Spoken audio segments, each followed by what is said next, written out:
most people will spend their entire life defending a measuring stick that was never real. A stick invented not by nature, not by truth, but by comparison itself. And yet it decides how successful you feel, how happy you feel, how enough you feel every single day. Somewhere, without noticing, you started keeping score. Their house, their job, their body, their calm.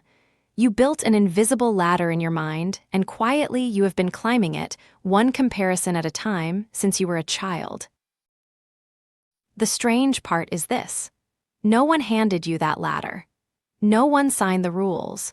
You inherited a game from strangers, from magazines, from screens, from a culture obsessed with ranking things that were never meant to be ranked. Consider this quietly. Every measuring stick is made of wood or metal or plastic. It has a fixed length. But the stick you use to measure your life has no fixed length at all. It stretches, it shrinks, it moves the moment you get close to it. You reach the goal you once dreamed of, and somehow, the goal has already moved further away. A bigger house appears in someone else's photo. A faster promotion appears in someone else's story. The finish line was never fixed. It was designed to run from you. This is the quiet cruelty of comparison. It does not ask you to become better. It asks you to become someone else, measured by someone else's timeline, someone else's luck, someone else's starting point, someone else's private struggles you were never shown. You never saw their sleepless nights. You never saw their debt. You never saw the years of quiet failure before the one moment that got captured in a photograph. You only saw the finished picture, and you measured your unfinished life against it. A tree does not compare itself to the mountain beside it. A river does not slow down because another river reached the sea first. Nature never measures. It simply grows at its own pace, toward its own light, in its own season. And yet somewhere along the way, we forgot we were also nature. We started believing that our worth needed a witness, a ranking, a number beside someone else's number, just to feel real. That belief is the root of almost all our quiet suffering. Every scroll of a screen hands you a new measuring stick, a stranger's vacation, a stranger's body, a stranger's income, half shown, half imagined. Within seconds, your calm bends around a life you never asked to compare yourself to. This is not an accident. Entire industries profit from your quiet feeling of not enough. The more inadequate you feel, the more you buy, the more you chase, the more you stay glued to the very screen that made you feel small in the first place. Even the language we use gives it away. We say someone is ahead. We say someone has fallen behind. Ahead of what? Behind what? There was never a shared racetrack to begin with, just separate lives running on separate ground at separate speeds. Think about how exhausting this is, to carry not just your own life, but a mental scoreboard of everyone else's life too. Their timing, their gains, their apparent ease. No wonder peace feels so far away. You were never meant to carry that much. The ancient Stoics understood this centuries before screens existed. They said that comparing yourself to others is a sure way to become discontented, no matter how much you already have. Enough was never the problem. Comparison was always the problem. While you are busy measuring your life against another's, something quieter slips away unnoticed. This exact moment, the only one you actually have. Comparison does not just distort your self-worth.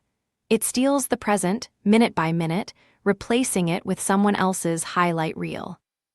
Imagine, just for a moment, living a single day without comparing anything. No ranking your body. No ranking your income. No ranking your relationship, your calm, your progress. Just this day, exactly as it is, without needing anyone else's life as a reference point. Your life was never a race against other people. It was always, quietly, a conversation with yourself. Are you kinder today than yesterday? Are you calmer today than last year? That is the only scoreboard that was ever real. There is a strange relief hiding in this truth. If the measuring stick was never real, then you were never actually behind. You were never actually losing. You were simply somewhere on your own path, at your own pace, doing something no one else could measure. So the next time envy quietly rises in your chest, pause. Ask yourself gently, whose ruler am I using right now? Whose life did I borrow to measure my own? Often, just naming it is enough to loosen its grip on you. Let the stick fall. Let the ladder disappear. Let every ranking, every scoreboard, every borrowed measurement quietly dissolve. What remains underneath all of that noise is simply you, unranked, unmeasured, quietly enough, exactly as you are, in this one ordinary, unrepeatable moment. Notice this. The moment you compare, you stop living your own life and start narrating someone else's highlight reel. You are not actually there in your own day.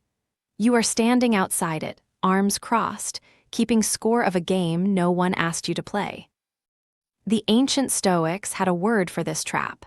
They called it living according to another's opinion of your life instead of your own reasoned judgment of it. 2,000 years later, the trap looks the same. Only now it fits in your pocket and it never sleeps. Think about a river for a moment. It does not compare itself to the ocean, and it does not stop flowing because a mountain stream looks more dramatic. It simply moves, shaped by its own banks, at its own pace, toward wherever it happens to be going. And yet we do the opposite. We measure our chapter 3 against someone else's chapter 20. We measure our rough draft against their finished, polished, filtered final cut. Of course we come up short.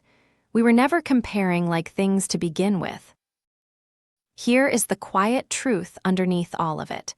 Every single life you envy is carrying a weight you cannot see from where you stand. The stick was never measuring anything real.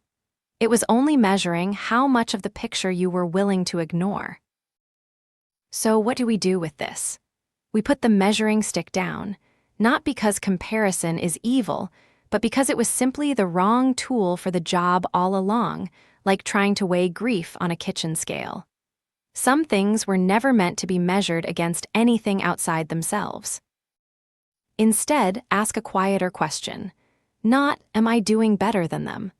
Ask instead, am I doing better than I was yesterday? That single shift, from outward to inward, from their timeline to your own, is where real peace of mind actually begins to take root. Your pace was never a flaw. Your timeline was never a failure. A tree does not apologize for growing slower than the one beside it, and the forest does not ask it to.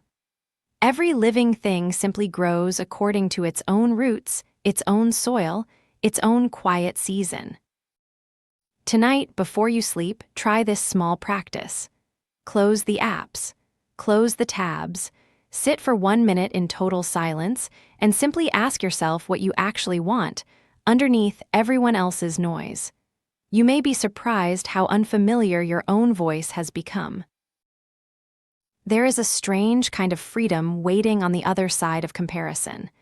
It is the freedom of finally being nobody but yourself, fully, without apology. Not the version curated for an audience, but the quiet, ordinary, unfinished person who was always enough to begin with. So let the measuring stick fall. Let it fall quietly, without ceremony, into the grass and walk on without it. Your life was never a competition to be won.